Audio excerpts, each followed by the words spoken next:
നമ്മളിവിടെ നോക്കിക്കൊണ്ടിരിക്കുന്നത് അക്കൗണ്ടിങ്ങിൻ്റെ ഡെഫിനേഷൻ്റെ ആസ്പെക്ട്സ് ആണ്. അതിൽ എക്കണോമിക് ഇവൻ്റ് എന്താണെന്ന് നമ്മൾ കണ്ടു, identification, measurement, recording and communication എന്താണെന്ന് നമ്മൾ കണ്ടു. ഇനി അടുത്തായിട്ട് നമ്മൾ പഠിക്കാൻ പോകുന്നതാണ് organisation.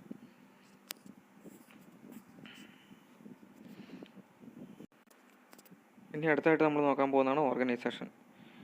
Organisation refers to a business enterprise. അത് ഓർത്തിരിക്കുക. ഒരു ബിസിനസ് സ്ഥാപനത്തിനെ നമ്മൾ വിളിക്കുന്ന പേരാണ്, അക്കൗണ്ടിങ്ങിൽ നമ്മളൊരു ബിസിനസ് സ്ഥാപനത്തെ വിളിക്കുന്ന പേരാണ് ഓർഗനൈസേഷൻ. അപ്പോൾ ഓർഗനൈസേഷൻ ഒരുപാട് മീനിങ് ഉണ്ട്. പക്ഷേ നമ്മൾ അക്കൗണ്ടിങ്ങിൽ നോക്കുമ്പോൾ, ഫിനാൻഷ്യൽ അക്കൗണ്ടിങ്ങിൽ അല്ലെങ്കിൽ അക്കൗണ്ടൻസിയിൽ നോക്കുമ്പോൾ ഓർഗനൈസേഷൻ എന്ന് വിളിക്കുന്നത് ഒരു ബിസിനസ് എൻ്റർപ്രൈസിനെയാണ് നമ്മൾ ഓർഗനൈസേഷൻ എന്ന് വിളിക്കുന്നത്.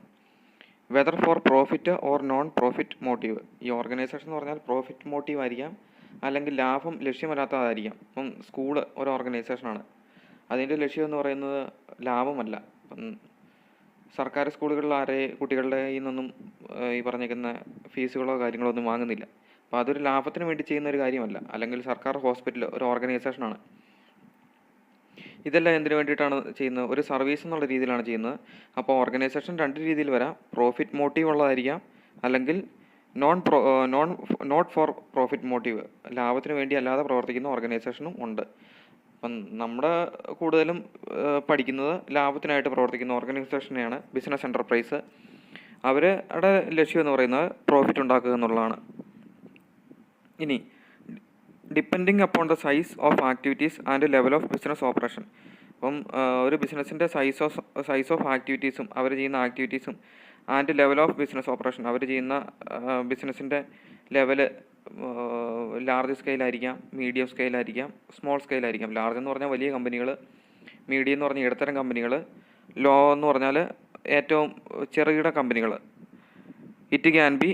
അപ്പോൾ അതിനെ ബേസ് ചെയ്തിട്ട് തിരിക്കുകയാണെങ്കിൽ സോൾ പ്രൊപ്പറേറ്ററി കൺസേൺ എന്ന് പറഞ്ഞാൽ ഒരാൾ ഒറ്റയ്ക്ക് നടക്കുന്ന കമ്പനി ആയിരിക്കാം. പാർട്ട്ണർഷിപ്പ് ഫേം, പലരും കൂടി നടത്തുന്ന ഫേം ആയിരിക്കാം. Cooperative society, company, local authority, municipal corporation or any other association of persons.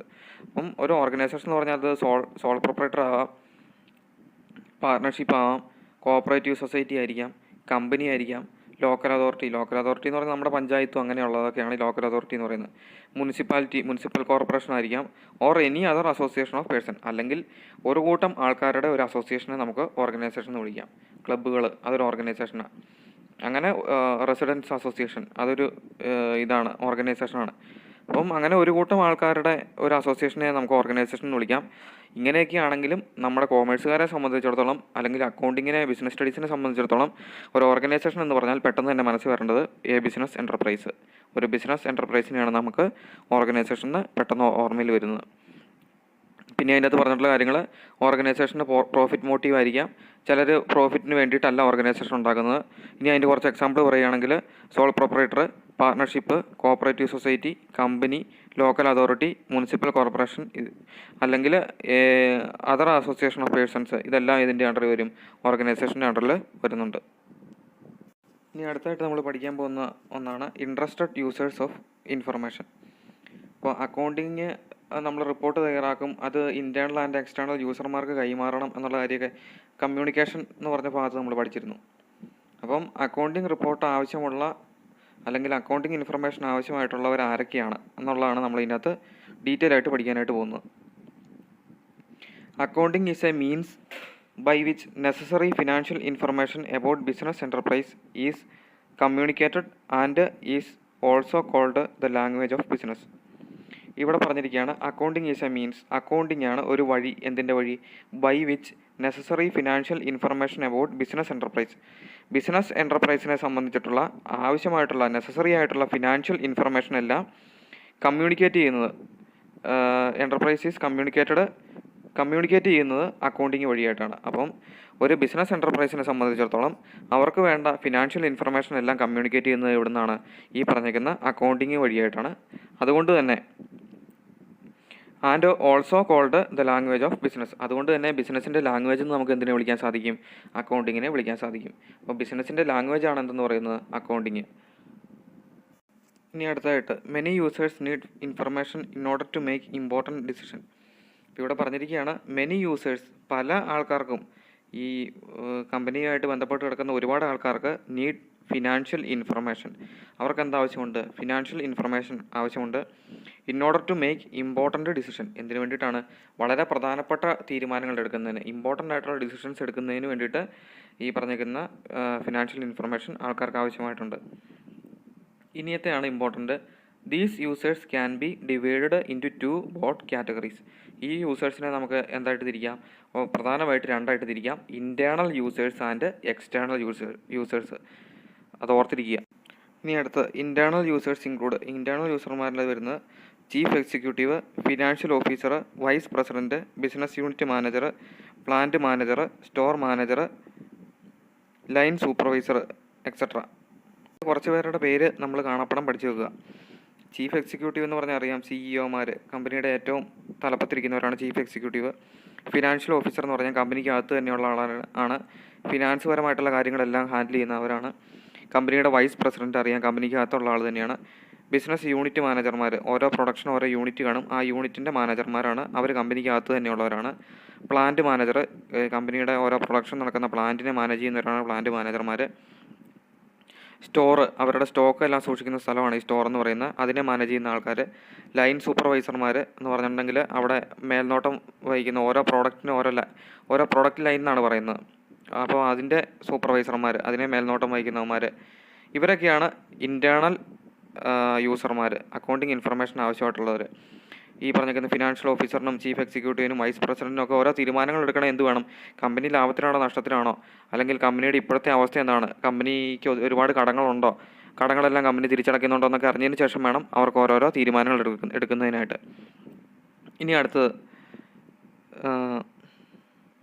External users, കമ്പനിക്ക് പുറത്തുള്ള ആവശ്യക്കാരൊക്കെയാണ്.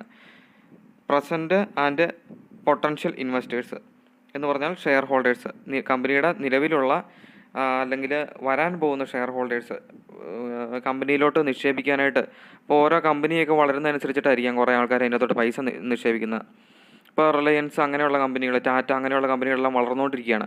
അപ്പോൾ ആൾക്കാർക്ക് കൂടുതൽ അതിനകത്ത് പൈസ ഇൻവെസ്റ്റ് ചെയ്യാനായിട്ട് ആഗ്രഹം തോന്നും. അവരെയാണ് ഈ ഷെയർ ഹോൾഡേഴ്സ് എന്ന് വിളിക്കുന്നത്. അവരൊരു എക്സ്റ്റേണൽ യൂസർമാരാണ്. ഇനി ക്രെഡിറ്റേഴ്സ് എന്ന് പറഞ്ഞിട്ടുണ്ടെങ്കിൽ കമ്പനിക്ക് പൈസ കടം കൊടുക്കുന്നവർ, ബാങ്ക് കടം കൊടുക്കുന്നുണ്ട്, അല്ലെങ്കിൽ മറ്റ് other financial institutions, debenture holder and other lenders, അങ്ങനെ കമ്പനിക്ക് പൈസ കടം കൊടുക്കുന്നവരെയാണ് ഈ ക്രെഡിറ്റേഴ്സ് എന്ന് വിളിക്കുന്നത്. ബാങ്ക് അല്ലെങ്കിൽ മറ്റ് ധനകാര്യ സ്ഥാപനങ്ങൾ, അല്ലെങ്കിൽ മറ്റ് ലെൻഡേഴ്സ്, ഡിബഞ്ചർ, കടപ്പത്രം. അപ്പം ഇതെല്ലാം വഴിയായിട്ടാണ് പൈസ ഇവർ കളക്ട് ചെയ്യുന്നത്. എക്സ്റ്റേണൽ ആയിട്ടുള്ള എല്ലാവർക്കും, ഈ പറഞ്ഞിരിക്കുന്ന ബാങ്കിനും ഫിനാൻഷ്യൽ സ്ഥാപനങ്ങൾക്കെല്ലാം ഈ കമ്പനിയുടെ ഫിനാൻഷ്യൽ പൊസിഷൻ അറിയാനായിട്ട് താല്പര്യമുണ്ട്. ഇനി മറ്റ് ചില ആൾക്കാർ, tax authority, income tax authority, regulatory agencies, അതായത് ഡിപ്പാർട്ട്മെൻറ്റ് ഓഫ് കമ്പനി അഫയേഴ്സ്, കമ്പനിയുടെ കാര്യങ്ങളുമായിട്ട് ബന്ധപ്പെട്ട ഡിപ്പാർട്ട്മെൻറ്റ്, രജിസ്ട്രാർ ഓഫ് കമ്പനീസ്, കമ്പനിയുടെ രജിസ്ട്രാർ ഓഫീസിലുള്ള ആൾക്കാർ, security exchange board of India, SEBI എന്ന് പറയുന്ന ഒരു കമ്പനിയുടെ ഷെയറുകളെല്ലാം നിയന്ത്രിക്കുന്ന ഒരു ബോർഡാണ് ഈ security exchange board of India. Labour union, അതോടൊപ്പം തന്നെ trade association, stock exchange and customers, ഇവരെല്ലാമാണ് കമ്പനിയുടെ പുറത്ത് എക്സ്റ്റേണൽ ആയിട്ടുള്ള യൂസേഴ്സ് എന്ന് പറയുന്നത്. ഇവർക്കും അക്കൗണ്ടിങ് ഇൻഫർമേഷൻ അറിയാനായിട്ട് താല്പര്യമുണ്ട്. ഇനി അടുത്തായിട്ട് പറഞ്ഞിരിക്കുകയാണ്, since the primary function of accounting, ഈ അക്കൗണ്ടിങ്ങിൻ്റെ ഏറ്റവും പ്രധാനപ്പെട്ട ഫംഗ്ഷൻ എന്ന് പറയുന്നത് is to provide useful information for decision making. അപ്പം ഈ ഒരു ഇൻറ്റേർണൽ ആൻഡ് എക്സ്റ്റേണൽ യൂസേഴ്സിന് അവർക്ക് അവരുടെ തീരുമാനം എടുക്കുന്നതിന്, ഡിസിഷൻ മേക്കിങ്ങിന് വേണ്ടിയിട്ട് ഈ പറഞ്ഞിരിക്കുന്ന യൂസ്ഫുൾ ആയിട്ടുള്ള ഇൻഫർമേഷൻ കൊടുക്കുക എന്നുള്ളതാണ് ഈ പറഞ്ഞിരിക്കുന്ന അക്കൗണ്ടിങ്ങിൻ്റെ പ്രധാനപ്പെട്ട ലക്ഷ്യം എന്ന് പറയുന്നത്. അപ്പോൾ അക്കൗണ്ടിങ്ങിൻ്റെ ഇൻഫർമേഷൻ ആവശ്യമായിട്ടുള്ള ഒരുപാട് യൂസർമാരുണ്ട്. അവർക്ക് ഒരു യൂസ്ഫുൾ ഇൻഫർമേഷൻ കൈമാറുക, തീരുമാനം എടുക്കുന്നതിന് വേണ്ടിയിട്ട് യൂസ്ഫുൾ ഇൻഫർമേഷൻ കൈമാറുക എന്നുള്ളതാണ് ഈ പറഞ്ഞിരിക്കുന്ന അക്കൗണ്ടിങ്ങിൻ്റെ പ്രധാനപ്പെട്ട ലക്ഷ്യം എന്ന് പറയുന്നത്.